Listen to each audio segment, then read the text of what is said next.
Hello everyone. So today we will start our chapter 6, that's software management. This chapter is actually based on chapter 5 and chapter 8 of software engineering principle and practice. So at first we will discuss about Brooks law. So what is Brooks law? Frederick Brooks, he is an American computer scientist and he is also a software engineer of IBM. So in 1975, when he was working in IBM, he published a book on project management and software engineering. And the book is called The Mythical Man Month Essays on Software Engineering. So the key idea of that book was that adding manpower to a late software project makes it later. This idea later became known as Brooks Law. So the idea might seem a little counterintuitive to you right now, as we often assume that the more people work on a task, the faster it gets done. So you can think that a late project can be put back on track by adding more people to it, right? But Brooks law, for applying Brooks law, there are two key reasons. And the reasons are that software engineering projects are really actually rely on effective collaboration work and communication between team members, right? But if you add new members, then the new members will not be able to effectively contribute to the project without any introduction. You have to give them some introduction. So you have to spend time on communication with them, right? So the time and effort spent on communication will increase with every new person joining the project, which means that the time and effort dedicated to the actual project will decrease, right? So this takes existing resources away from active development and place them in training roles. You have to train them. So you are using your active time to train them. So development or productivity will decrease. So it will reduce the effectiveness of the development process. So now note that the Brooks law only applies to projects that are already late. So but the projects can be brought back into control if the people are added earlier in the process. So if your project is late, then you can apply Brooks law. But earlier in the phase, you can add more people and you can brought back into track. So it's really important to determine whether your project is really late. And also it's really important to determine whether the schedule was originally overly optimistic. Okay, so Brooks law actually shed light into the importance of scheduling. Scheduling mistakes account for a large number of late projects. So correcting the schedule is the best way to have a meaningful and reliable time frame for the project completion. Now we will talk about Mintzberg's organizational configurations. Okay, so there are lots of different kinds of organization, right? So if you look at financial services, you will see that they work on tight procedures and rigorous control system, right? If you look at big organizations, you will see there are lots of split divisions working under them. And if you look at design agencies, you can see that sometimes they even work as free agents, right? So all these different organizations work differently. So why are these organizations so different? The reason for this variety is that an organization structure can make a real difference to the way it performs. So that's why some companies achieve success through strict control and system, but others that try to duplicate the structure may suffer terrible results. It's also why a startup company has to evolve its structure over time as it grows and as its strategy and as its environment change. So, for successful organizations, you need to understand the importance of reviewing and redesigning the structure of your organization on an ongoing basis. But with so many factors and combinations, how do you determine the best structure for your company at any given time? So, according to Henry Mintzberg, he was a renowned management theorist. So, he wrote a book, the book called The Structure of Organizations. So, in that book, he mentions that organization's structure emerges from the interplay of the organization's strategy, the environmental forces it experiences, and the organizational structure itself. When these fit together well, they combine to create organizations that can perform well. When they don't fit, then the organization is likely to experience severe problem. The main successful organizational structure that he defines in that book are 5 types, that are simple structure, machine bureaucracy, divisionalized form, professional bureaucracy, and adhocracy. So now we will look at each of these in more detail. So at first we will talk about simple structure. So from the name you can understand that the organization has a simple and flat structure. It consists of one large unit with one or a few top managers. So the organization is relatively unstructured and informal. If you compare with other kinds of organization, you will see that this one is a little bit unstructured and it's informal. Okay, so there is lack of standardization in this simple structure.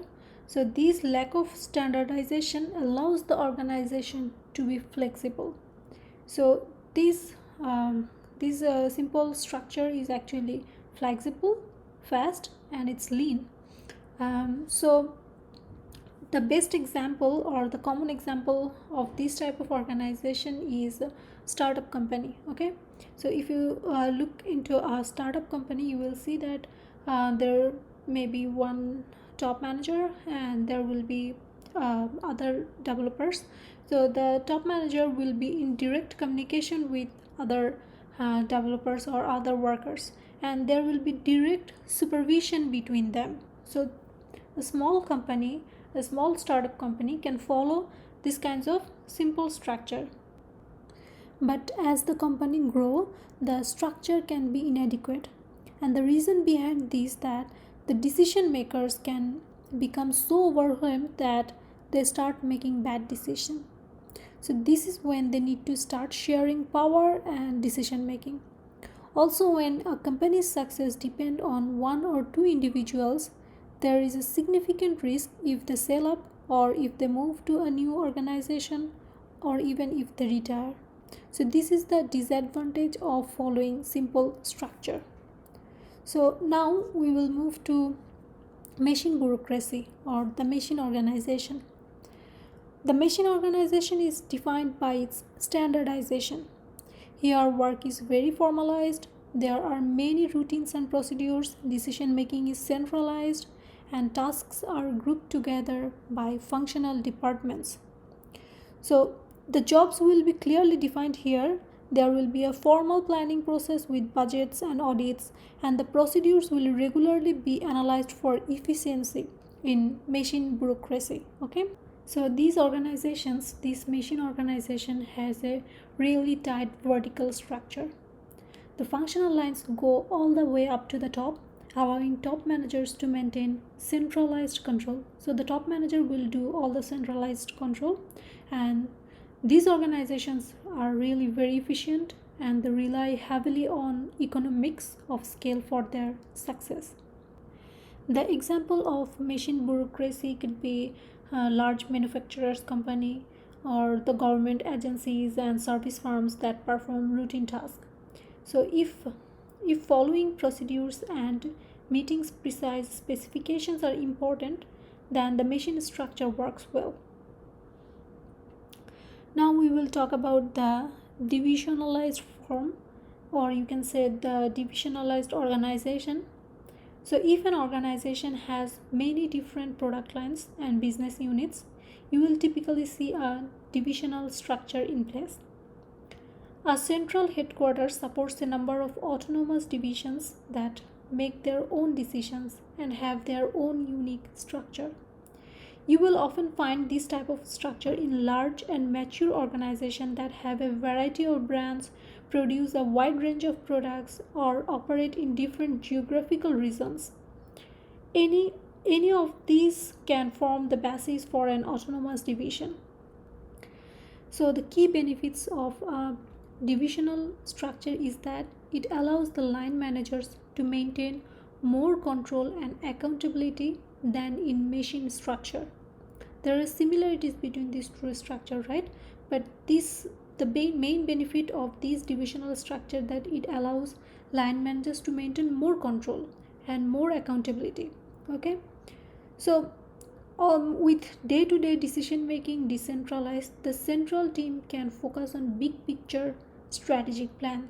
So this allows them to ensure that the necessary support structure are in place for success. So this is the key benefits of our divisional structure. But there is also weakness, right? So a significant weakness is the duplication of resource and activities that go with the divisional structure. That's the significant weakness. Also, divisions can tend to be in conflict because they each need to compete for limited resources from headquarters. And one more weakness is that these organizations can be inflexible. So they work based in industries that are stable and not too complex. So if your strategy includes product or market diversification, this structure can work well. But particularly when the company is too large for effective central decision making, then this will work well. Now we will talk about professional bureaucracy. So the key difference between professional bureaucracy and machine bureaucracy is that professional bureaucracy rely on highly trained professionals who demand control of their own work. And we know while there is a high degree of specialization, then decision making will be decentralized. So this structure is typical when the organization contains a large number of knowledge workers. So think about schools. In school we have large number of knowledge workers, in accounting firms, in law firms. So in that or those organizations, this professional bureaucracy will fit well. Okay, so we know that the professional bureaucracy is complex and there are lots of rules and procedures. So these allow it to enjoy the efficiency benefit of a machine structure, even though the output is generated by highly trained professionals who have autonomy and decision considerable power. So there is also a disadvantage in this professional bureaucracy. The clear disadvantage with the professional bureaucracy is the lack of control that senior executives can exercise, right?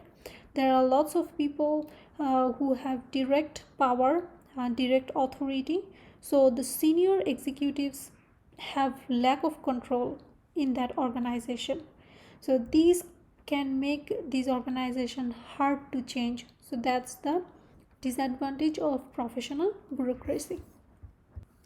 So now we will talk about the last organizational configuration, that is adhocracy. So this structure, the structure we have discussed, the four structure: simple structure, machine bureaucracy, divisional form, professional bureaucracy. These structures are best suited to traditional organizations. But in new industries, companies need to innovate and function on an ad hoc basis to survive. With these organizations, the concept of bureaucracy, complexity, or centralization are far too limiting here. Think about filmmaking, consulting firm, or pharmaceuticals. Those are often, those companies actually use this adhocracy, this structure. The companies here are typically bring in experts from a variety of areas to form a creative, functional team. The decision making is decentralized here and the power is delegated to wherever it's needed. So, this is the advantage of adhocracy. They maintain a central pool of talent from which people can be drawn at any time to solve problems and work in a highly flexible way. So, workers typically move from team to team as projects are completed and as new projects develop. So, because of this, advocacy can respond quickly to change by bringing together skilled expertise able to meet new challenge. So, this is the advantage of advocacy. But innovative organizations they often face some challenges. There can be lots of conflict when authority and power are ambiguous, and also dealing with rapid change is stressful for worker and it makes difficult to find and keep talent. However, given the complex and dynamic state of most operating environments, adequacy is a common structural choice and it's popular with young organizations that need the flexibility the adequacy allows. Okay, so these are the five organizational configurations mentioned by Mintzberg. So Mintzberg configurations actually present abstract ideas, right? In reality, organizations may tend toward one of these configurations but also carry aspects of others as well. Okay?